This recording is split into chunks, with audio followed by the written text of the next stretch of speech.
to this episode of the Hellscape Garden. Today's episode is about growing basil in Phoenix, the fragrant survivor. So let's get into it. Italian basil, purple basil, sweet basil, Thai basil, any kind of basil. The plant we're talking about is Ocimum basilicum. The word basil comes from the Greek basileus, meaning king. So yes, you are growing a royal herb in one of the least royal climates on Earth. Basil likely originated in tropical regions of Asia and Africa, then spread through trade routes into the Mediterranean.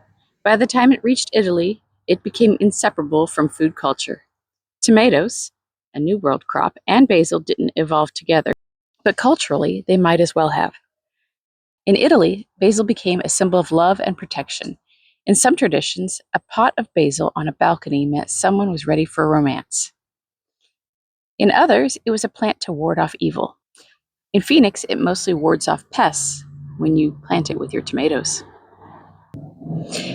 Basil and tomatoes are one of those pairings that make people think there's something deeper going on. There is, but it's not magic. It's chemistry and ecology.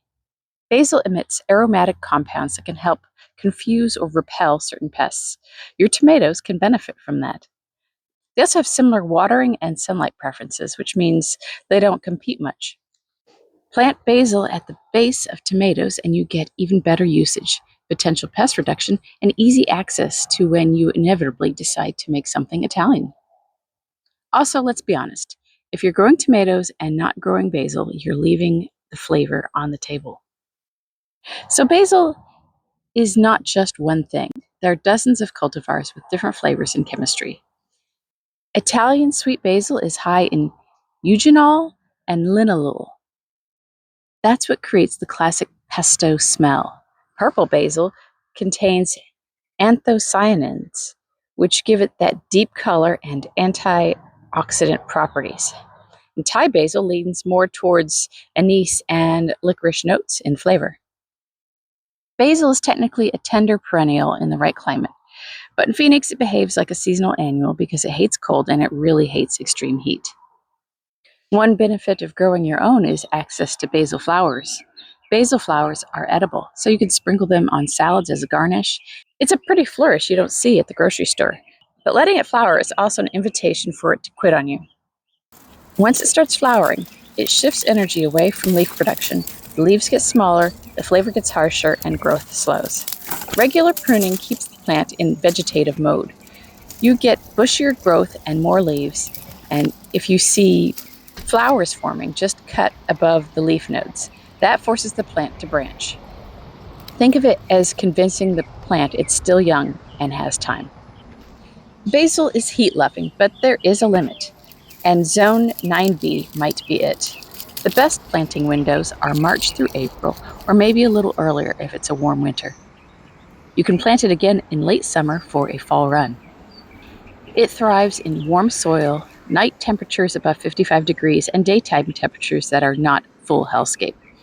Once you hit consistent temperatures above 105, growth slows, leaves get stressed, and flavor can degrade. At that point, I usually move mine into the shade of the house to squeeze whatever life I can get out of it while keeping it heavily watered. Basil likes consistent moisture, but not swamp conditions. Deep watering a few times a week is better than daily shallow watering. Let the top layer dry slightly between waterings. In containers, you will water it more often. In the ground, mulch helps stabilize everything. If basil completely dries out, it will let you know dramatically. Leaves droop fast, but it usually recovers just as fast if you catch it in time. And if you don't, at least you can take the dry leaves and crush them and put them in a bottle and save them for spices for later. But here's the reality. Basil can thrive in Phoenix, but only if you actively manage it. You need to harvest often, prune aggressively, water consistently, and protect it from extreme afternoon sun. Most importantly, do not let it bolt too early. Once it bolts, you are on a countdown. You can extend its life with shade cloth during peak heat, and you can succession plant every few weeks to keep a steady supply. Basil grows fast. Use that to your advantage. So let's talk about pesto, which is a common use of basil. Classic basil pesto is simple but easy to mess up. You need fresh basil leaves, garlic, olive oil, Parmesan, pine nuts, or a substitute, and salt. You blend it and crush it until it becomes a paste. Garlic and basil together are not subtle. They are aggressive in the best way. The oils in basil carry flavor compounds that bind well with fats like olive oil and cheese. That's why basil tastes like more than the sum of its parts. If your basil is fresh and strong, you don't need much else. But if you're like me, you take it a step further. I have this recipe called Knockout Garlic Pesto for tortellini, and it means ignoring the recipes that call for 2 or 3 cloves of garlic and using 11, 15, or even 20 cloves of garlic. It depends on how much you like the burn. You make it palpable but hot, mixed with unreasonable amounts of Italian basil, then smothered in Parmesan cheese. Vampires and bacteria don't stand a chance, and it's a great way to find out who your real friends are. Despite the calorie count, it's still doing real work nutritionally with the olive oil and the pine nuts and the basil and, of course, the garlic. And then there's this thing that my husband and I are convinced that we invented and no one else in the world does with basil, and that's to take basil and rub it on the inside of a wine glass before pouring, and then you add white wine. It adds a faint aromatic layer that sits above the wine. It's subtle, effective, and significantly more respectable than putting ice cubes in your Chardonnay. And somehow it just really goes well with Italian food if you're going to have white wine with it. Another dish I go back to is pho bo, and I use Thai basil traditionally or some purple basil that I currently have growing in my garden. My dad, a Vietnam veteran photographer turned webmaster, spent his time in the Bay Area and became close with the Vietnamese community there. When I'd visit him in the summers, because, well, divorced parents and all, his friends would take us to Khan's restaurant near Stevens Creek Boulevard in the Town and Country Village in San Jose. The restaurant has since moved to Campbell, but I assume it's still good. That's where I was introduced to pho.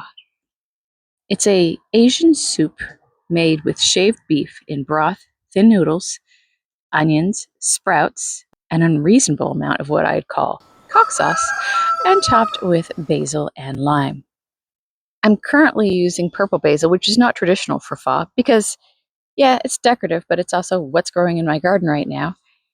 And as I mentioned earlier, it's purple because of the anthocyanins, which is the same pigment found in blueberries and red cabbage. They act as antioxidants and help protect the plant from intense sunlight, which is useful in a place like Phoenix. Flavor-wise, purple basil is slightly more intense and sometimes spicier than green sweet basil. And in a city where the air hurts your face, a little extra spice is not the problem. Basil transforms everything it touches. A tomato becomes a meal, a sauce becomes something memorable, even a glass of wine becomes slightly more interesting. And when you step outside, cut a handful of leaves and smell that sweet, sharp, almost spicy aroma in 100-degree heat. It makes no sense, but it works. Start it at the right time, keep it trimmed, water it properly, pair it with tomatoes, and when you make your first batch of pesto or drop leaves into something hot, you get the same result every time. Proof that even in the hellscape, flavor still wins. P.S. If you are chopping off your flowers because you can't use them fast enough, feed them to your quail because your quail eggs might have the slightest basil-tinged flavor. Thank you for joining this episode of the Hellscape Garden. Don't forget to like and subscribe because these videos don't make themselves. In fact, it would help if you could share with some of your friends as well. Definitely like and subscribe on YouTube. I post on Facebook and Instagram as well. You could friend me there, but it's your viewership on YouTube that really makes it happen.